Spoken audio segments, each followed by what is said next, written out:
प्रेम मित्रों, जय श्री कृष्ण। दिव्य प्रेम रस धारा के इस दिव्य एपिसोड पर मैं आप सबका बहुत बहुत अभिनंदन करता हूं। मैंने पिछले वीडियो पर मेष लग्न से वृश्चिक लग्न तक के जातकों को बताया कि उनके जीवन में, उनकी जन्म कुंडली में जीवन बदल देने वाले महान राजयोग बने हैं कि नहीं बने हैं और उन राजयोगों का प्रतिफल कब मिलेगा। आज मैं आपके बीच चर्चा करूंगा धनु लग्न की जन्म कुंडली में। आज जो बारी है, आज जो क्रम है धनु लग्न के जातकों की है। धनु लग्न के जातकों को बताऊंगा कि उनके जन्म कुंडली में जीवन बदल देने वाले राजयोग बने हैं कि नहीं बने हैं और उन राजयोगों का प्रतिफल कब मिलेगा। पर विषय क्रम में आगे बढ़ें उससे पहले आपसे आग्रह, अगर आपने अभी तक हमारे इस चैनल को सब्सक्राइब नहीं किया है तो प्लीज चैनल को सब्सक्राइब करें, साथ ही नोटिफिकेशन बेल को भी प्रेस कर ले। यह जो 9 नंबर से शुरू होने वाली जन्म कुंडली है, यह धनु लग्न की जन्म कुंडली है। धनु लग्न की जन्म कुंडली में लग्न के स्वामी लग्नेश देवगुरु बृहस्पति होते हैं। देवगुरु बृहस्पति लग्न के और चतुर्थ भाव के स्वामी हैं। देवगुरु बृहस्पति लग्न में धनु राशि में स्थित हों या कि जन्म कुंडली के चतुर्थ भाव में कहीं भी स्थित हों तो हंस नामक पंच महापुरुष योग बनाएंगे। लग्नेश गुरु और भाग्येश सूर्य, इन दोनों की युति लग्न में हो, जन्म कुंडली के दशम भाव में हो, जन्म कुंडली के भाग्य भाव में हो या कि फिर जन्म कुंडली के केंद्र या त्रिकोण भाव में कहीं भी हो, लेकिन गुरु सूर्य से अस्त ना हो या कि जन्म कुंडली में लग्नेश और भाग्येश की युति नहीं है तो सर्वोत्तम स्थिति तो यह होगी कि लग्नेश और भाग्येश का राशि परिवर्तन हो जाए। भाग्येश सूर्य जन्म कुंडली के लग्न भाव में जाकर के 9 नंबर धनु राशि पर स्थित हो जाएं और लग्न के स्वामी लग्न लॉर्ड देवगुरु बृहस्पति जन्म कुंडली के भाग्य भाव में स्थित हो जाए तो यह अति विशिष्ट राजयोग बनेगा और इसमें गुरु के अस्त होने का खतरा भी नहीं रहेगा। या कि लग्नेश देवगुरु बृहस्पति लग्न में ही स्थित हो और भाग्येश सूर्य नवम भाग्य भाव में ही स्थित हो तो यह भी अत्यंत जीवन बदल देने वाले श्रेष्ठ महान राजयोगों में एक राजयोग होगा।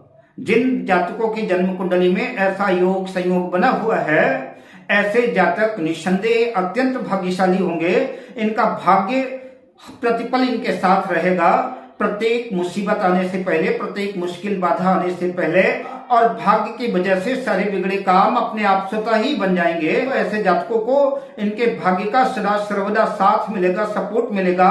राज सत्ता पर वर्चस्व रखने वाले हो सकते हैं, अद्भुत पंडित, विद्वान, ज्ञानी हो सकते हैं, शास्त्रों के ज्ञाता हो सकते हैं, किसी नगर के प्रधान मुखिया हो सकते हैं, उच्च पदाधिकारी हो सकते हैं, ज्ञानवान न्यायप्रिय होते हैं। ऐसे जातक धार्मिक होते हैं। नवमेश और दशमेश के संबंध की ज्योतिष के ग्रंथों में खूब प्रशंसा की गई है। तो दशम भाव के स्वामी बुध होते हैं और भाग्य भाव के स्वामी भुवन भास्कर सूर्य होते हैं और अक्सर बुध जो है सूर्य के अत्यंत निकट ही रहता है, कई बार तो साथ साथ ही रहता है।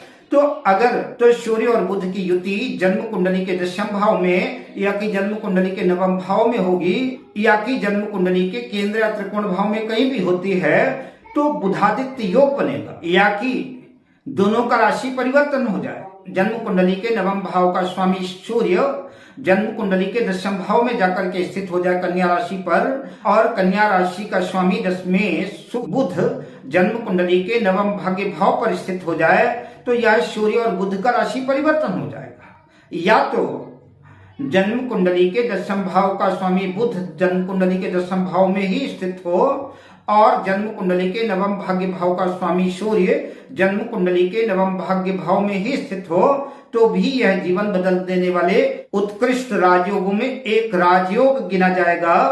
ऐसा जातक शासन सत्ता पर पकड़ रखता है, पदाधिकारी होता है, ज्ञानवान होता है, इनकी बड़ी कुशाग्र बुद्धि होती है, तर्क वितर्क में ये बड़े माहिर होते हैं। जन्म कुंडली में लग्नेश गुरु, दशमेश और कर्मेश बुध और जन्म कुंडली के नवमेश भाग्येश सूर्य तीनों की युति जन्म कुंडली के लग्न में स्थित हो, जन्म कुंडली के दशम भाव में हो, जन्म कुंडली के नवम भाव में हो या कि केंद्र या त्रिकोण भाव में फिर कहीं भी हो तो जन्म कुंडली में इस योग को सिंहासन योग कहते हैं।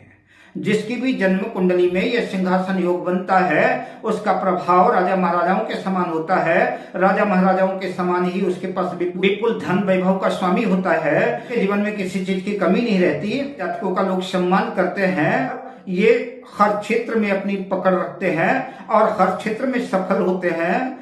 और ऐसा ही प्रतिफल लगभग अगर जन्म कुंडली में 3-4 ग्रह अपनी उच्च राशि या स्वराशि में केंद्र त्रिकोण भाव में है तब भी जो है राजा महाराजाओं जैसा ही व्यक्तित्व, प्रभावशाली व्यक्तित्व होता है। उसकी भी जन्म कुंडली में सिंहासन योग का ही प्रतिफल मिलता है। जिनकी भी जन्म कुंडली में सिंहासन योग बना हुआ है या कि 3-4 ग्रह अपनी उच्च राशि या स्वराशि के हैं, ऐसे जातक मध्यम गरीब परिवार में भी जन्म लेकर के शून्य से शिखर तक की यात्रा तय करते हैं। उनके जीवन में सब कुछ होता है। जिन भी जातकों की जन्म कुंडली में कोई भी 1-2 योग बने हुए हैं हम सौभाग्यशाली माने जाएंगे।